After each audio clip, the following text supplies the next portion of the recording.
WJLX Sports, Brett Elmore, Brian Hell here in our studios, the playoff power count, week number 1 for this. And Brian, you come to the point in the season, we're past the midway point, and now you have to start talking about the playoff picture and where these teams may end up. Of course, some obviously out of contention, but we have several that's in contention. Yeah, the current power count is 10. So we've still got 10 out of our 11 teams that are still working on things.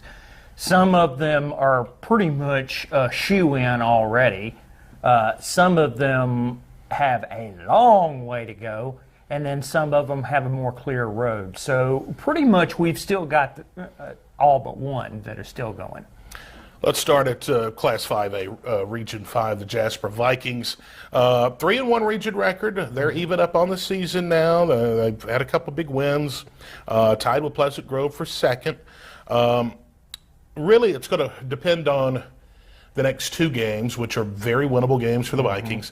If they can win those 2, they're going to be locked in easily for the playoffs. And if they win the next 2, that'll leave that Pleasant Grove game, the final region game of the year, probably for second place. Yeah, and of the 2 games that we're talking about right now, the most challenging is this week on the road with Carver. They win that, and they are automatically, no matter what, they're in at 4th place. Yeah. And then you would follow up with John Carroll, which is a much, much, much more winnable game. Not that Carver is not, far from it, but John Carroll, I think, would be an easy game.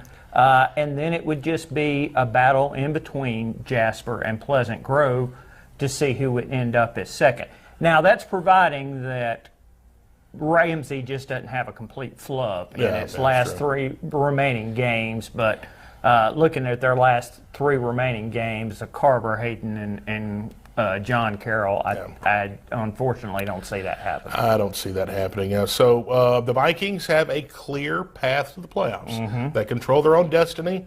Like you mentioned, win another game, you're going to get in, but how much more do you want? And you still have to play for that second spot, and most importantly, home field advantage. That's right. And plus, you would rather be faced off against a 2 opponent than you would against a first-place opponent anyway. So winning the next 2 is going to be the most crucial. Yeah. All right, let's skip down to Class 4A, Region 5. Cordova, Curry, Dora. Decipher that for me. Well, first and foremost, unfortunately, the Curry Yellow Jackets are out. They have an 0-4 region record, so they're going to be out outside, wait for basketball season and in on as good as note as possible. Now, here's what we've got at the top. You've got 4 teams, Dora, Corner, Northside, and Haleyville, who all have 3-1 records. They're all tied at first. Dora beat Haleyville. Corner lost to Northside, and then Northside has a loss to Haleyville. So all of that is convoluted right now. So realistically, the setup would be for this. Let's start off with Cordova. They have the longest path. They're 1-3 region record. They have to win out the remaining region games, which obviously start off with Northside this week, the biggest of the challenges. And then hope for some help with Northside losing their other 2 region games. Their path would have to go with a win over Northside and Northside losing because they already have losses to Haleyville, Corner, and Dora. So that's for Cordova. They lose 1, they're out. Now for Dora, any finish is within the realm of possibility. They've got 3 remaining games. Of course, Hamilton this week. They still have Oak Grove left out there. And then it's all mattering from there. So wins in the last 3 remaining games would give Dora second place no matter what happens. There could be some figuring out. The previous with them winning out and a Corner loss to Haleyville in the region would give Dora the region championship. So 1 win in the last 3 would give them a playoff berth. So any situation, any other situation could see Dora in 3rd place. This, with a convoluted first place, really puts the pressure, unfortunately, on Cordova because unless they can get some upsets, upset Northside, and Northside dropping its last two, they're going to be on the outside losing in. So you have to think, unless something major happens, those four teams that are 3-1 right now are somehow going to finish with it. It's still early, like we say. This is kind of convoluted, but the picture's starting to become a little more clear now that we have about 3 region games left for everyone. 3A Region 5, Oakman and Carbon Hill's in there.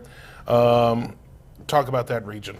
Well, right now, let's start off with Carbon Hill. They haven't won a game this season thus far. They still have an opportunity, but, Brett, they need a lot of work, and that would first come with beating Winfield. If they can somehow do that, the good news is their last 2 games are against winless Minfield and winless Tarrant.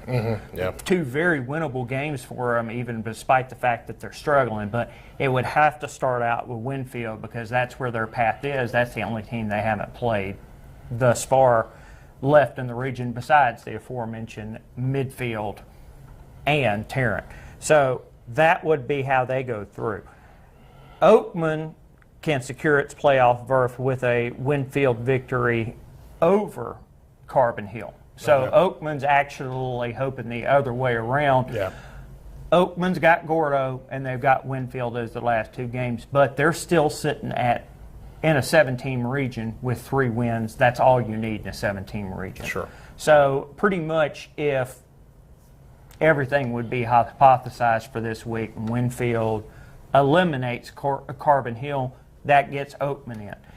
If Carbon Hill can somehow pull the upset off, then they're sitting back and hoping that Oakman can get some upsets of their own. So right now it's more likely that it's going to be Oakman. But it all comes down to this week for both of those teams. Class 2A Region 5, Winston County. Every scenario in play for them, it looks like. Yeah, because they only have they're at 2-1 right now. So they face another 2-1 win team right now with Tuscaloosa Academy this week. That will go a long way into figuring all this out. Then you've got the front runner Aliceville that you're going to have to go up against, and finally a team that's 2-2 in the region, Lamar County, will finish this off. Brett, this is the one that we really cannot have any roadmap on. It's too easy in their region still at 2-1 with a lot of teams still with just, a couple of still they've got a lot left to play. Sure. It's hard to forecast this one. So let's just go ahead and put this on the back burner and say anything can happen. Yeah, let's wait it out. In Class 1A Region 5, Lynn and Summit Christian in that region. Lynn wins out. They're the region champs. Talking about another team that's playing very well. Coach Hastings has this team on the right path. Yeah, and the path is really simple for them right now, Brett. Their one last remaining real challenge in the region will come this week against Shoals Christian, which is just about an average team. I mean, you consider that Lynn's already knocked off Pickens County last week to really get themselves in the top spot. They've beaten Summit Christian. The biggest challenges have been put away already. So that would leave Lynn with a pretty clear path. They do have South Lamar, but I don't think that Lynn would lose to South Lamar. It's too good right now. And Summit Christian, it's clear for them. They've got to win out. Yeah, they have to win out right now, in which, it's going to be tough. They can do it, but they have to win out in order to get there. So the path is clear for both of these teams. Lynn just simply winning out to win the region championship with an easier path. Summit Christian winning out to get a 4th spot. So it's pretty easy on this leg. And finally, we'll stay in Class 1A. Big region there with Meek and Addison. Of course, a big game this past week. And the Meek Tigers winning it, and now they're in the driver's seat for the region championship. Yeah, and Meek really doesn't have, anything left to really go. They have Shoals Christian this week, which is not really a whole lot of a test. They've got that one. And if they lose the next 2 games, Vina and Cherokee after that, they need to go ahead and just forfeit the season as bad as those teams are. So That one would, I mean, really right now, all Meek has to do is just take care of business like they have all week, year long, and they're in first place. Now, Addison has really one big test left, and that will be Phillips Bear Creek, which is not a bad team, but it's still a team that I think they'll take without any problem. And then the rest of it is just them clearing off business against easier teams. So it's looking like right now all these teams have to do is just take care of business like they have up until they met last week. They do that. Meek will be first. Addison will be second. The rest of the region is just they're just playing for third and fourth place. And I tell you, it could get interesting in Class 1A in that northern bracket with Addison, Meek, and Lynn all playing well. That's going to get interesting as we look at the bracket. Now, here's the beauty of it, Lynn. Right now, Brett, if Addison finishes second, Lynn does what we think they do, and they'll finish first. If they vanquish both of their first round opponents, Lynn will meet Addison at Lynn in the second round. Talk about a blockbuster game. Yes. All right, well, very good. The playoff power count this week, just taking a look at some of the scenarios for you. We'll be back next week, of course, the B&B show Wednesday night. Who we got lined up? We have Coach Blake Laney will be our guest tomorrow night, and of course Luke will be in for Luke's Look In, and the starting at the 7:30 hour. We'll take a look at all those pivotal games from last week, and we'll take a look at this week's action. All right, very good. For Brian Hill, I'm Brett Elmore. Thank you for watching.